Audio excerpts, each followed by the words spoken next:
Did the universe bring you here, or was it the algorithm? If you like any of our content, we are a teeny tiny channel. We would love a like and subscribe. It helps us so much. We are all about bringing you amazing guests, sharing our experiences so that you can understand how to navigate life and maybe not struggle as much as we do. And the more connected we are within ourselves, the quicker we connect with people. Yeah, the more we understand ourselves, the more we get humans, we connect. Like, I'll meet someone and within seconds they're telling me their life story and they're like, oh my God, I've never told you that. It's because I ask the questions. I know what's going on here. I've studied this for long enough. So again, the generalizations of 30 minutes, 40 minutes for a woman, for a man, but it's speak to each individual and find out, because those comments in that thing, the comments weren't all agreeing with that either, of course. Okay, interesting, yeah. Well, I wouldn't even say it is a general, like, again, I don't know, but looking at it from an evolutionary perspective, like when in all of evolution, the last 200,000 years, did women have 40 minutes to get warmed up? Like, most ancient houses, they were living in a house with 10 other kids, potentially their brothers and sisters, all living in the one house. It's like 40 minutes to get warmed up. You know what? We're greedy now. We stepped into our power and now we be greedy. Okay, no. I mean, truthfully, that's accurate, because back in the day, a caveman would just see a woman and just drag her to his cave and bam, bam, right? So, yeah, well, the nerve of us. Look, I get that's a generalization, but I think for me, as someone who clearly loves to generalize, I look at that as that women need so many layers in the relationship, in the interaction. Like there's got to be, it's full and multifaceted. Whereas I wonder if men need as many facets. Like, I think it depends, and that's actually something. Yeah, and I'm generalizing. Nita, don't say. It depends on the individual. Never mind the we can go man, woman, and you two are talking on behalf of all of humanity. But, you know, we got to get real with this. Everyone's doing this. Let's make this something different, right? Everyone's speaking on behalf of everyone. The difference that we could offer here is to communicate with the person individually, rather than going, oh, my past experience with the man was this, and now I'm coming into this interaction, so it's going to be the same because that's what happened with the last man. And it's not. He doesn't like his dick sucked in the same way as the other one did, right? What are we saying here? That's going to get edited out. No way, that's the best thing. That's going to be a hook. As long as the algorithm doesn't flag it. Please, algorithm, like us, algorithm. Just chucking that in there. But, yes. Go ahead. So another thing is I know a lot of guys feel pressure that they should, quote unquote, be ready to go straight away, and that they should just be hard straight away, because that's what the locker room talk is when we're teenagers. You know, you're just supposed to get hard straight away and stick it in, and if you don't, then there's something wrong with you. And guys put a lot of pressure on themselves, and that alone can lead to erection problems, because when they're judging the fact that they're not hard really fast, that prolongs it even more, and that alone can turn into ED. And it's another generalization that men are always in the mood for sex. That some aren't. Some take just as long to warm up. Might be the 40-minute mark now, like that girl was saying, can be longer than a lot of guys. Yeah, I definitely know some men that say their girlfriends have got a much higher sex drive than them, right? So again, it's like we can generalize, but you know, so it's not blanket. We're getting out of this that we have to connect to ourselves, okay? You know, connect to yourself, love yourself, I get that, and I am so fully on board with that. But imagine you're in a relationship and you're doing all the connecting to yourself, but if someone's not connected to themselves, it doesn't matter find another boyfriend, girlfriend. We're choosing to stay there, right? You have a choice. I think that's what it comes down to, right? Because people can often say that. It's like, I'm doing all the work and they're not. And it's like, well, you've got a choice. What do you don't have to be there. So there is a point where just trying to connect with someone or have connection with yourself will not work. Well, with the other person, if they're not there with you on it, then for sure, you know. But this is where it doesn't have to be resentful and ugly. It's just a recognition that if I've done this work, I've chosen this, and this is what I'm choosing for myself. And if this is no longer aligned, then I have a choice of what I want to do with this. I can lovingly leave this without any hate or resentment. I've done all the work and you haven't, because that's is that really that, you know, are we really that there with it? On a t-shirt and walk around. I did all the work. He did no work. I want a man who's doing the work on the back. Yeah, exactly. I want a man who cooks, cleans, supports me, and who does all the emotional labor. That does everything that I can't do. Something I heard, well, I hear it a lot on social media, and I heard it at an event that I was at recently, was a couple broke up because the man wasn't in his masculine, and that forced the woman to be in her feminine. I hear that a lot, and I'm curious to hear you guys, your perspectives, and because I have heard it the other way as well, that the girl isn't feminine enough, but it's rare that I hear it that way, that the other way around. Hold on a second. The guy wasn't in his masculine, so it forced the woman to be more in her feminine, or her masculine. I might have said that wrong. It forced her to be more in her masculine, and that's really hard. Yeah. Yes. Oh yeah, I hear that a lot. Yeah, loads. It's a bit under-responsible though, isn't it? Yeah, totally. Yeah. Totally. And this is yeah. It's like you need to be one way for me to be another way. Like it's like me saying, if I'm seeing somebody that the girl isn't feminine enough, therefore she's being masculine, therefore I'm being more feminine. Like, is that her fault, or is it my fault if I'm being more feminine? Like, it's amazing, and we've talked about this before, but it's amazing the amount of people that I do meet, women that I meet who are very in their masculine, that are looking for someone. In theory, they think they're looking for someone more masculine than them. And it's like the frustration they get with men not being the masculine. I'm listening to these women, and they are so heavily in their masculine. You know, to find someone more in their masculine, probably even to find an equal would probably, I don't know even how that would work, because it would probably clash quite a lot, because there's expectations there that you should be a certain way. And so, and this is said with compassion as I hear this, because I do see it and I'm like, I wonder what's happened in their lives that has made these women so hard. And then they're hard on men, as hard as they probably are on themselves internally, because they want something to kind of probably save themselves from their own masculinity without realizing it. So it's very common. And this is where we're kind of missing that piece of the self-development work, and we're now under-responsible, because compassionately, something's happened way back then. You know, I've got someone I know, and they've got about 5 brothers, and they're the only girl, and the girl is more masculine than all of them. And the reason she became that is because she had to fight her way as the only girl with 5 brothers. They were all like having little play fights, but she actually turned out to be the masculine one out of all of the girls and the boys. And I think it's really interesting that masculinity in women can show up in different ways. It can show up in control and manipulation. I think that's actually one that flies under the radar, because, well, like, you know, you think of women being in her masculine, she's going to be super organized, super bossy, super this. But control and manipulation is ways women are in their masculine, but masking with feminine. And I see why is control and manipulation masculine? It's the need to control or manage a situation for your own personal gain, but by still looking like, you know, that's a strong energy. That's a force. It's not related to a man.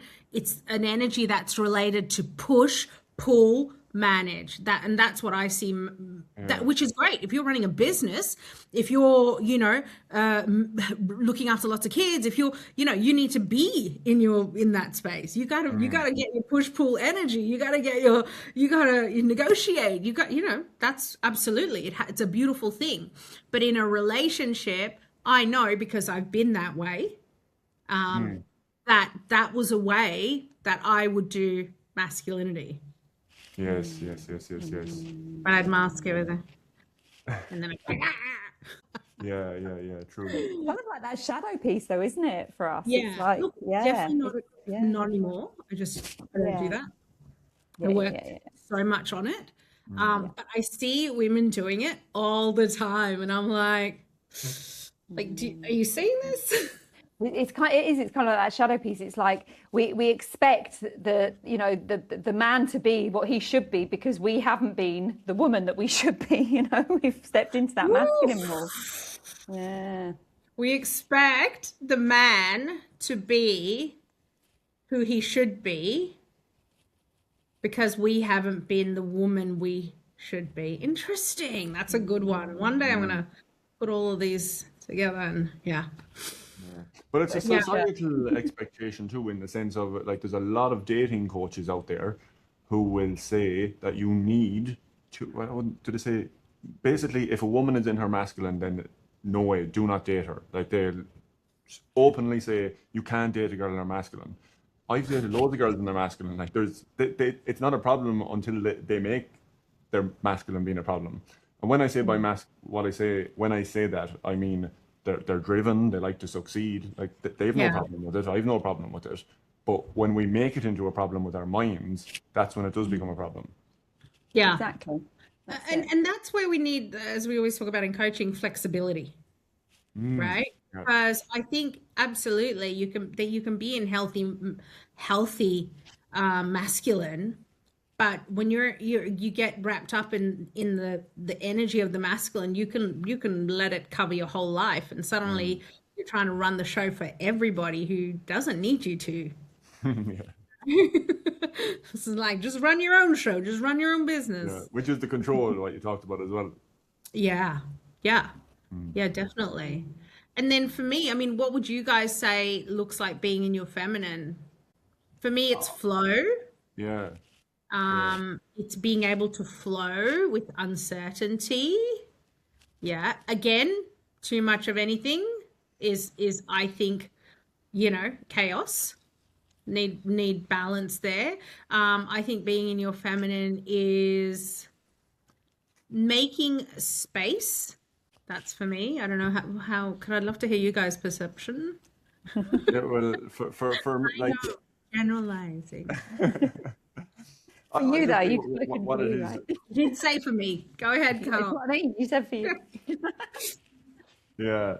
So for like, I'll give you an example. So about 18 months ago, I cashed out a decent bit of crypto. So I had plenty of money. I didn't need to work for a while. And I was just enjoying life. I was going down to the beach in the morning time, having a coffee, going to yoga, reading books in the afternoon. Like it was just, it was great. And slowly but surely that money started to run out. And I was like, oh shit, I need to start doing something here now. And get back into some structure, which I found challenging. And recently I've been really gone the opposite way now, and I'm really focused on getting my business up and going, structuring it, like doing a timetable at the start of the day, and I'm leaving very little time for what I was doing.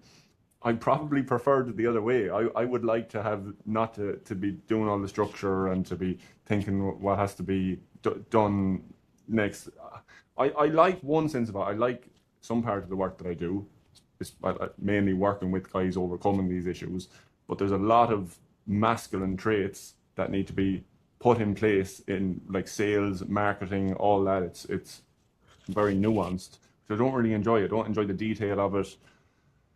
So to answer your question, like when I had that money, I was definitely in quote unquote feminine energy, and it was grand. Like there was nothing wrong with it. Now it's more I'm masculine, but like you said, it's good to be able to flex and flow between both, and that is genuine, healthy, and peacefully. As I said, I'd probably rather the more interesting. Yeah, it's good. It's good. Yeah. The biggest thing I'd say for me is the time when I know it's really, in the feminine is in the trust. So my days do not have structure. They have stuff booked in, like when we got, a couple of hours booked in a day. The rest, I wander into a cafe, I'm listening to a podcast, I suddenly have some inspiration, I'm writing a post, I'm back listening to a podcast, I might have a conversation with someone. It's literally like that. That's been me for the last 10 years. And the past me, who worked in corporate, was, same train every day, same time leaving the office, high levels of stress, all the rest of it. And for the last 10 years, I mean, there's the masculine that comes in with that as well. So it's seeing, there's times, there's structure, there's routine in many ways. But yeah, I feel pretty balanced in the masculine and feminine. I think there's lots of compassion. I can not too much judgment on people as much as I can. As much of that compassion that can come in for self or others. That for me is definitely the feminine the feminine parts. So, yeah. Do you prefer dating more masculine or feminine men, Anita? I think think I'm pretty balanced with it. I think when I look at the guys that I've dated, they've got good access. Someone uber masculine doesn't work for me. Someone uber feminine doesn't work. So when I look back at the people that I've dated, I've often reflected on this to look at the balance that they have within them. The extremes of it don't work for me. And that's where I see that's the shadow part, right? I see myself fairly balanced in those aspects, and that's what I go for. I don't need anyone overly looking after me, but I don't need to overly look after anyone else. You know, it's equal. That's what I've always said about relationships. There's an equality to the relationships, which is the equality balance within self, I would say. And I think the one that you're like, whatever you're more leaning to, as in like if you are higher masculine, I think there's higher, and I generalize, and it's for me, higher chances of you getting unhealthy in that masculinity. Like if that's your stronger energy, like, because that's my stronger energy, masculinity. If it's the stronger energy, you're more likely to, in theory, be with someone of the opposite energy in more of an extreme, I'd say. But as in myself, I'm also more likely to get unhealthy with that masculinity. It can get over. So that's why when once I did yoga, once I softened, once I do more yin, you know, I don't do as much power yoga these days. The space happened, and there's more softness. There's more open, there's more flow, there's more letting go. But the minute but I still use my masculinity for obviously work and hustle and fun and spice. But the minute I feel it's like, whoa, you're getting wrapped up again, I know I need to tone it down and come back in to the soft feminine. With regards to the guys I've dated, I don't know what they were in.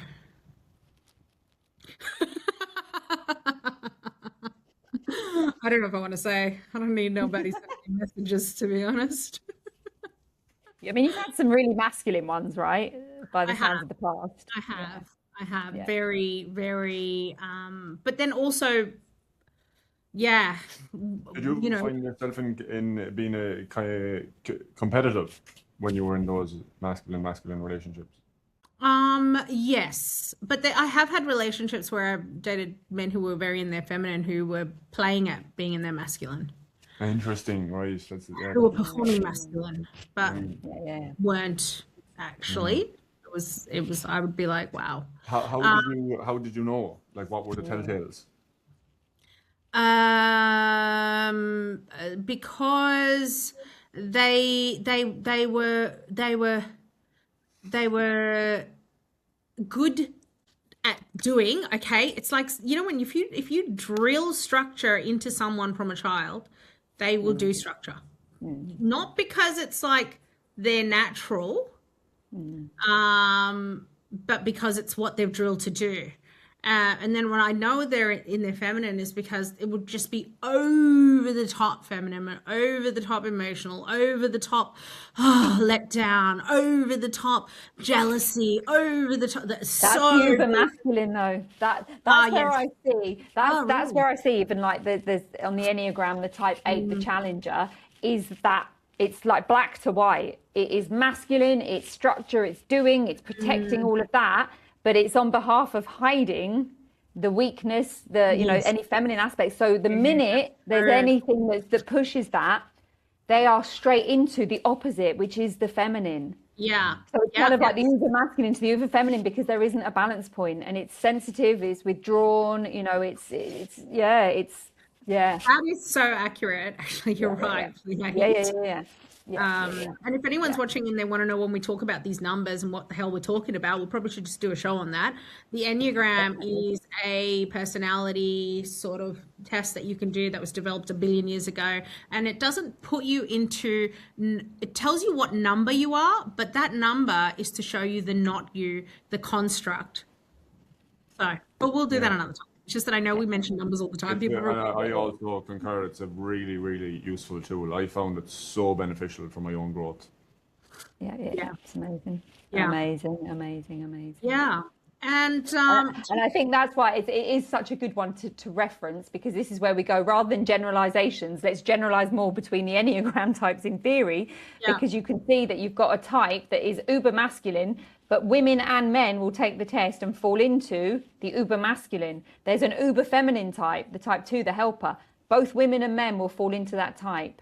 There's not there's more of this or there's a less of this. There's human beings that have had experiences growing up, potentially come into the world with some of this stuff or whatever it is, and this is what we have become. Yeah, interesting. And that's sorry, go ahead, Cahal. That's where the suffering starts as well. Like, so for example, a woman that's in her masculine, that she's running the type 8 structure, but societal narratives tell her that she should be more feminine, so she's creating this inner conflict in herself. And it's the same with the type 2, the helper, the guy who is really helpful, really nice, really people-pleasing, but society is telling him he needs to be more masculine. And he creates that internal conflict within himself. Now, it's not to say that he hasn't got work to do to develop those masculine skills, but trying to be like, let's say, Andrew Tate, or even a more healthier masculine role model, it's still trying to be like somebody else versus actually doing the work on himself to see where he has suppressed those masculine instincts throughout his childhood or teenage years, and reintegrate those again.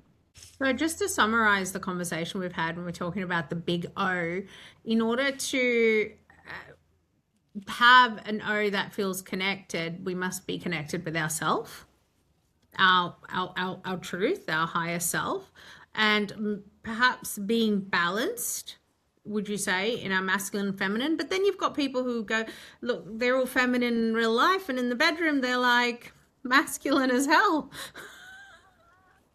That's true. Yeah. Like, so I guess when you're playing with healthy energy dynamics, you can do what you want. Exactly. Yeah. That's it. And that real point of talk to each other. Don't worry about talking to your friends about what he or she is doing. And this is the hard part, ask each other questions, talk, inquire. Stop taking in borrowed language that we're all, if you're noticing yourself using language, saying expressions that are so widely, used, that's something to question. Be suspicious of that. If you're literally repeating stuff that is everywhere, it's all over the internet, it's all over social media, it's all over that, question it. If everyone's saying it and the world ain't working too well, there's something better that we could be saying or could be asking. Yeah, absolutely. Absolutely. I agree with that.